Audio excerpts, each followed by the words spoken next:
pagkatapos mo dito sa Universidad ng Pilipinas kasama Benji? BS Tourism. Meron ba mga taga-AIT rito? Ang daming chicks doon. Mali pa rin ang sinabi ko. Okay. Tumpak. Balik tayo. Sabi ko, tumpak dapat eh. Oo. Balik tayo doon sa nag-iba sila ng screen. Ayan. Bakit ka mo? They call themselves the University Athletic Association of the Philippines or UAAP for short. Yeah. So every year since 1932, uy, kapanganakan mo to. The UAAP has had an athletic season and basketball was its first athletic event. So dali lamang po ba? Correct ka dyan. Ouch. Kaya tayo nandito because of our basketball playing years for the UP Fighting Maroons. Okay, team natin ang last UP Men's champion. Yung nga panahon namin, 1986. Okay?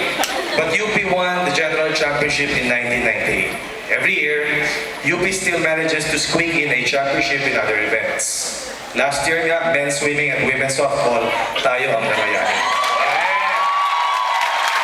So ano to, 1986 pa yan, huling nag-champion yung UP sa basketball. So siguro naman, it's about time na mag-champion tayo ulit. Diba? Magandang challenge yun para sa atin lahat, diba? Pero isipin mo, Benji, maraming ibang sports sa calendar ng UAP na binibigyan tayo ng talagang makinang na performance ng ating mga atleta. So, to all of you athletes, alam namin napakahirap dito sa UP maging isang atleta dahil napakahirap mag-aral at napakahirap sumakay ng ikot. So, yung puso nyo at puso namin hanggang ngayon, iisa ang tibok niyan. Kaya masayang-masaya kami ngayon ni Benji, maski na siya ikalbo na kami naimbitahan ngayong hapon. So, masasabi ko lang sa inyo, lagi kayong magkakaroon ng pride every time sinusuot niyo yung uniform ng UP. Okay? Yeah. So, every time nasuot niyo yan, lagi niyong iisipin na nagiging superhero kayo. Diba? Pag nagpapalit, oh, seriously, di ba? Teka, may pa-plug ka na naman yata show eh. Abangan niyo po yung aking pilit. Hindi, wala po. Basta yun lang sinasabi ko, magkaroon tayo ng pride dito sa UP, okay? So, kung ano yung mabibigay natin sa UP nating mahal, ang binabalik naman sa atin ito, I'm sure alam niyo, bibigyan tayo ng magandang edukasyon nito.